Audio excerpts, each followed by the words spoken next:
Assalamualaikum warahmatullahi wabarakatuh. Hai guys, perkenalkan kami dari kelompok 10 dengan anggota yang pertama Alpaini Himaika dengan NIM 2021-143-373. Yang kedua Diana Lestari dengan NIM 2021-143-378.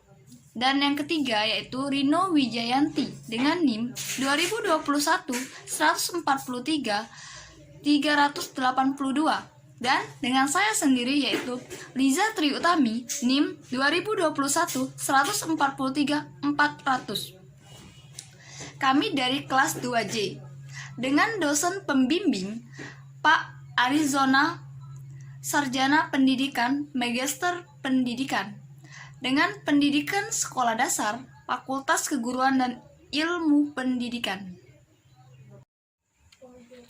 Sebelum memasuki materi, ada baiknya saya menjelaskan tentang subtema pada mata kuliah inklusi yang dijelaskan dari kelompok kami. Yang pertama, menjelaskan sistem dukungan sekolah inklusi. Dan yang kedua, menjelaskan ruang sumber di sekolah inklusi. Dan yang terakhir yaitu menjelaskan fungsi dan peran pusat sumber di sekolah inklusi. Selanjutnya, saya Liza Triutami dengan NIM 2021-143. Sebelum menjelaskan subtema yang tadi, saya menjelaskan pengertian inklusi.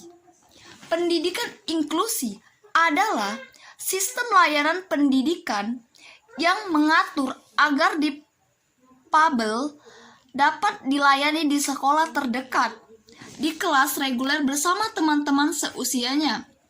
Tanpa harus dikhususkan kelasnya, siswa dapat belajar bersama dengan aksesibilitas yang mendukung untuk semua siswa tanpa terkecuali difabel. Inklusif dapat berarti bahwa tujuan pendidikan bagi peserta lembaga pendidikan baik itu dari sekolah dasar sampai tingkat universitas yang memiliki hambatan adalah ketertiban yang sebenarnya dari setiap siswa dalam kehidupan sekolah yang menyeluruh. Pendidikan inklusi dapat berarti menerima siswa atau mahasiswa yang memiliki hambatan ke dalam kurikulum lingkungan, interaksi sosial, dan konsep diri seperti visi misi sekolah atau universitas. Pendidikan inklusi bertujuan untuk menyatukan atau menggabungkan pendidikan reguler dengan pendidikan khusus ke dalam satu sistem lembaga pendidikan yang dipersatukan untuk mempersatukan kebutuhan semua. Selanjutnya, saya akan menjelaskan subtema yang pertama, yaitu menjelaskan sistem dukungan sekolah inklusi. Yang dibahas pertama yaitu kurikulum. Dalam Undang-Undang Nomor 20 Tahun 2003 tentang Sistem Pendidikan Nasional atau UU-SPN, pada pasal 1/19 disebutkan bahwa kurikulum merupakan seperangkat rencana dan pengaturan mengenai tujuan, isi, dan bahan pelajaran, serta cara yang digunakan sebagai pedoman penyelenggara kegiatan pembelajaran untuk mencapai tujuan pendidikan tertentu. Secara umum, Budiyanto dalam buku pengantar pendidikan inklusi berbasis budaya lokal. Kerangka pendidikan inklusi yang harus diperhatikan dalam pengembangan kurikulum agar dapat dipergunakan bagi semua peserta didik, khususnya bagi anak berkebutuhan khusus, sesuai dengan pernyataan Salambanca adalah sebagai berikut. Yang pertama, kurikulum siyogyanya disesuaikan dengan kebutuhan anak, bukan sebaliknya. Yang kedua, anak penyandang berkebutuhan khusus seyoknya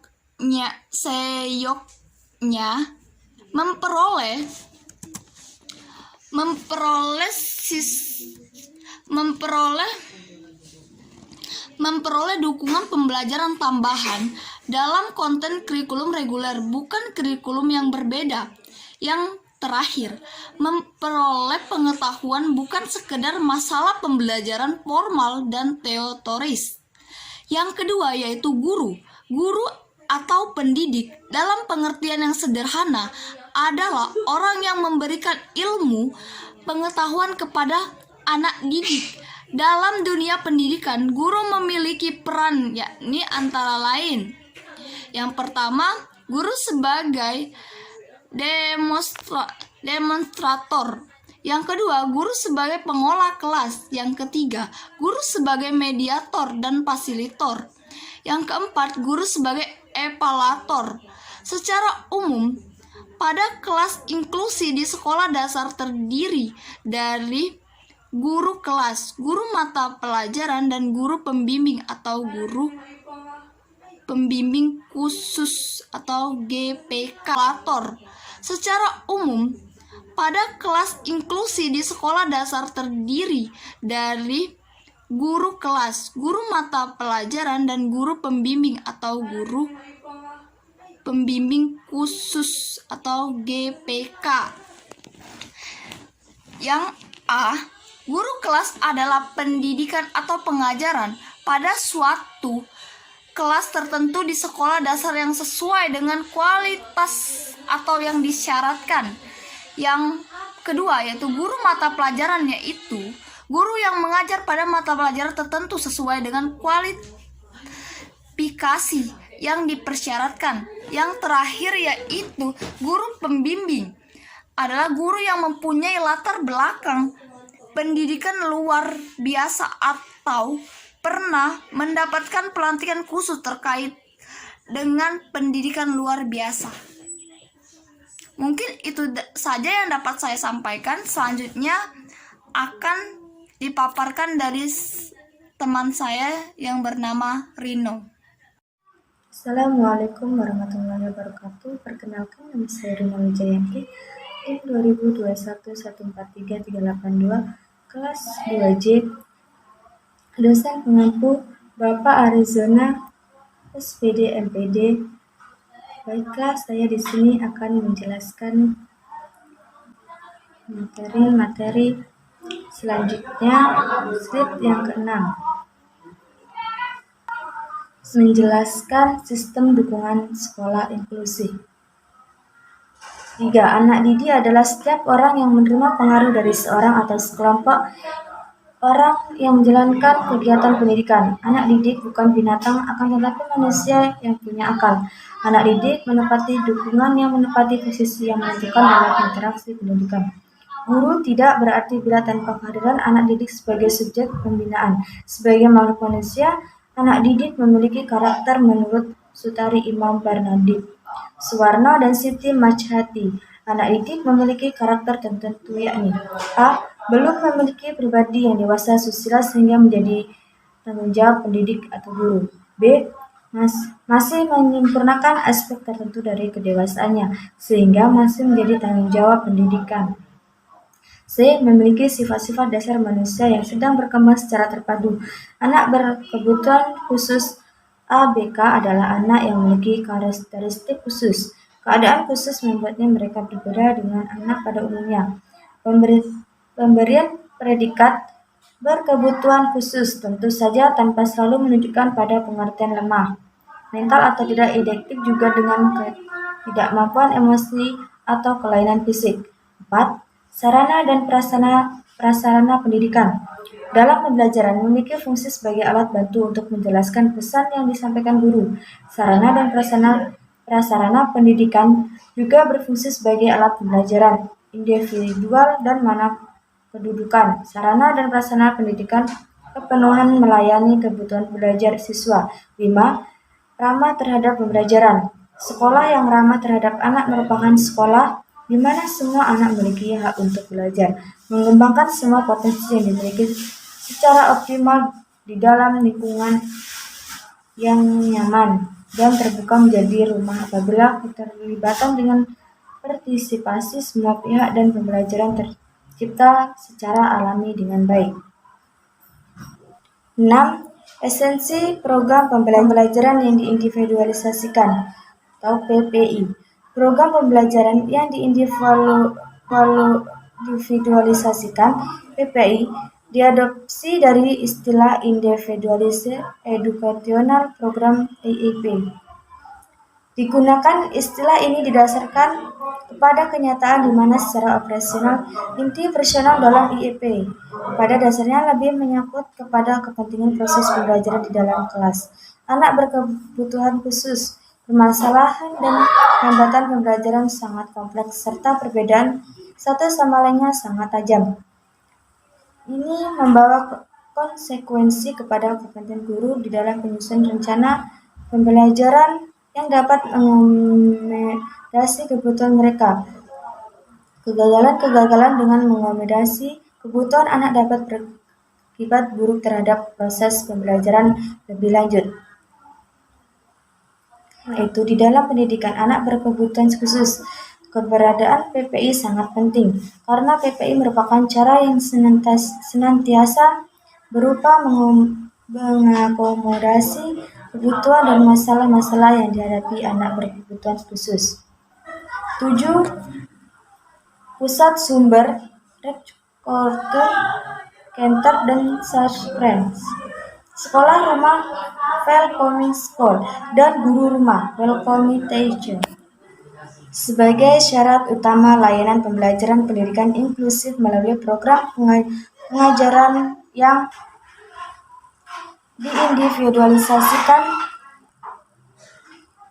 tugas dan fungsi pusat sumber adalah menyediakan guru pendidikan kebutuhan khusus yang berprofesional yang disebut sebagai guru tunjang,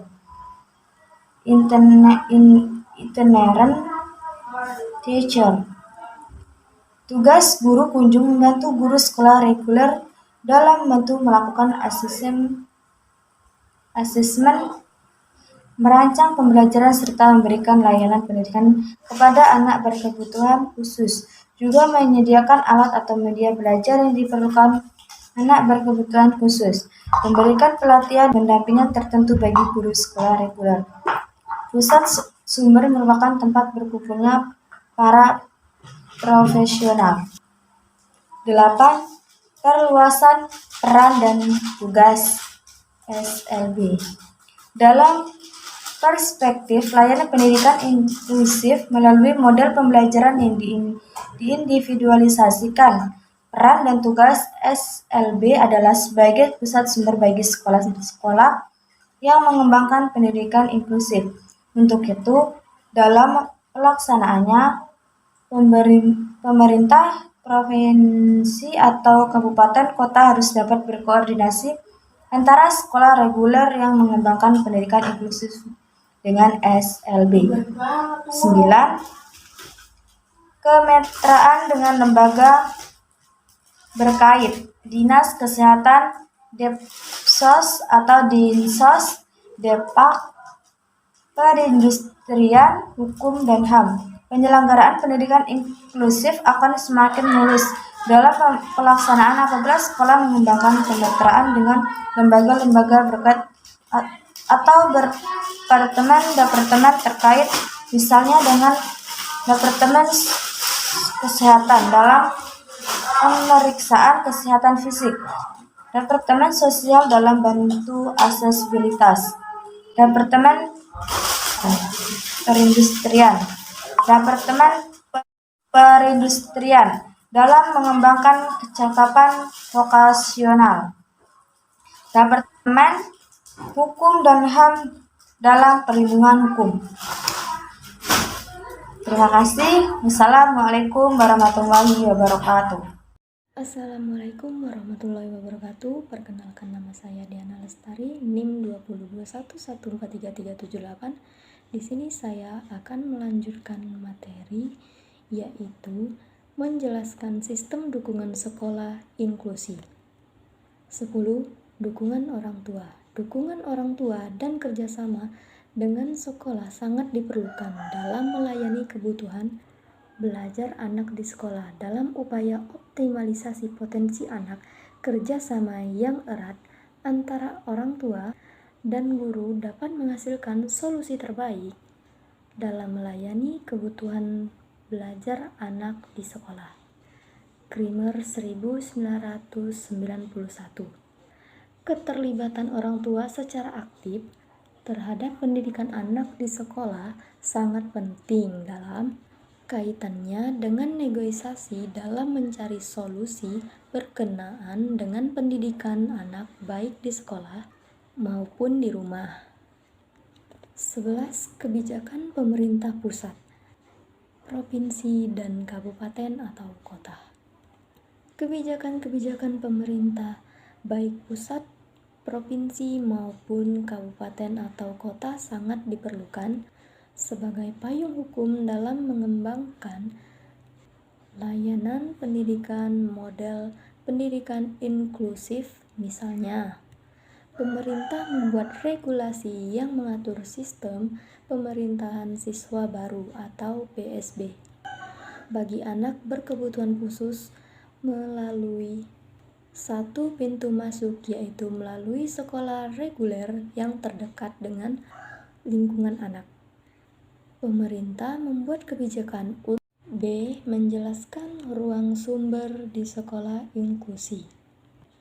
Ruang pusat sumber pendidikan inklusif, Resource Room atau RR, dalam salinan Perkemendikbud nomor 5 tahun 2021 tentang petunjuk operasional dana alokasi khusus fisik bidang pendidikan tahun ajaran 2021 dituliskan tentang konsep pembangunan ruang pusat sumber pendidikan inklusif. Sedangkan dalam buku Direktorat PKLK 2018 disebut dengan ruang pusat sumber belajar atau PSB. Kedua istilah itu bermuara dengan istilah sebagai resource room atau ruang sumber atau RR yang digunakan untuk peserta didik disabilitas atau keturunan tertentu. RR berfungsi sebagai ruang belajar peserta didik disabilitas jika terjadi kendala belajar dan atau sebagai ruang konseling dan atau ruang terapi khusus ketika terjadi kondisi tertentu pada peserta didik disabilitas yang mengikuti pendidikan inklusif. Sehingga dalam zonasi atau penempatan ruang pada master plan sekolah sebaiknya berdekatan dan atau mudah diakses dari ruang UKS, ruang konseling, serta ruang guru. C. Menjelaskan fungsi dan peran pusat sumber di sekolah inklusi. Resource Center C. Ruang pusat sumber pendidikan inklusif, Resource Room atau RR, dalam salinan Perkemendikbud nomor 5 tahun 2021 tentang petunjuk operasional dana alokasi khusus fisik bidang pendidikan tahun ajaran 2021 dituliskan tentang konsep pembangunan ruang pusat sumber pendidikan inklusif. Sedangkan dalam buku Direktorat PKLK 2018 disebut dengan ruang pusat sumber belajar atau PSB. Kedua istilah itu bermuara dengan istilah sebagai resource room atau ruang sumber atau RR yang digunakan untuk peserta didik disabilitas atau keturunan tertentu. RR berfungsi sebagai ruang belajar peserta didik disabilitas jika terjadi kendala belajar dan atau sebagai ruang konseling dan atau ruang terapi khusus ketika terjadi kondisi tertentu pada peserta didik disabilitas yang mengikuti pendidikan inklusif.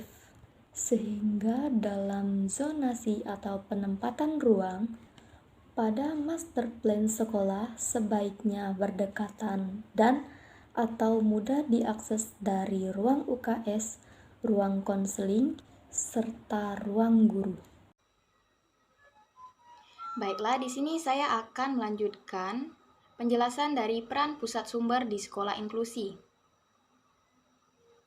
yaitu merencanakan dan menyelenggarakan pelatihan bagi guru sekolah reguler dan guru SLB, serta pihak lain yang membutuhkan pelatihan mengenai pendidikan inklusif dan atau pendidikan kebutuhan khusus.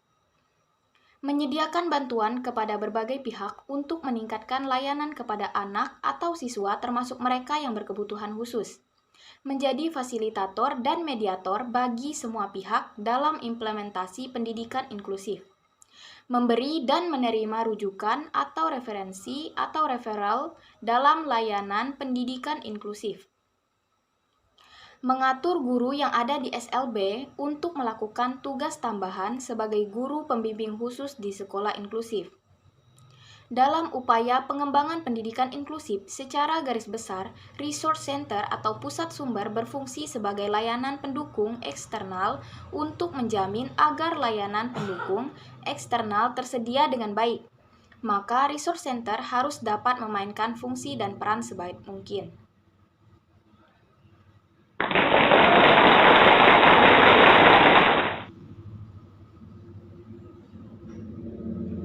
Yang terakhir yaitu kesimpulan.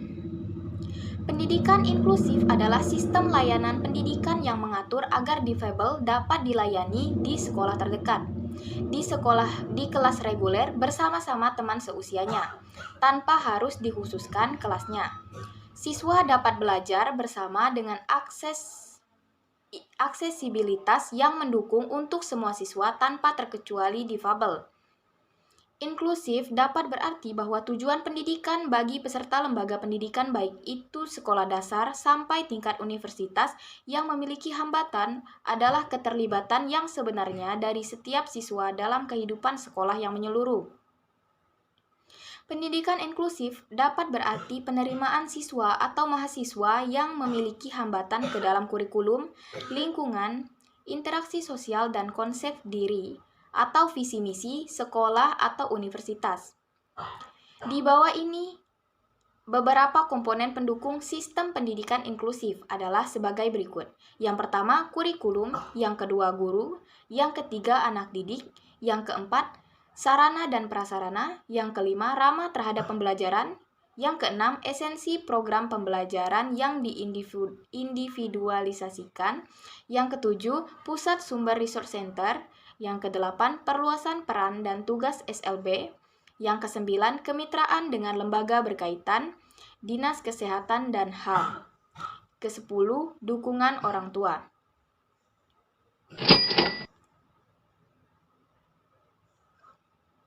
Hanya ini yang dapat kami sampaikan. Terima kasih dan semoga bermanfaat. Wassalamualaikum warahmatullahi wabarakatuh.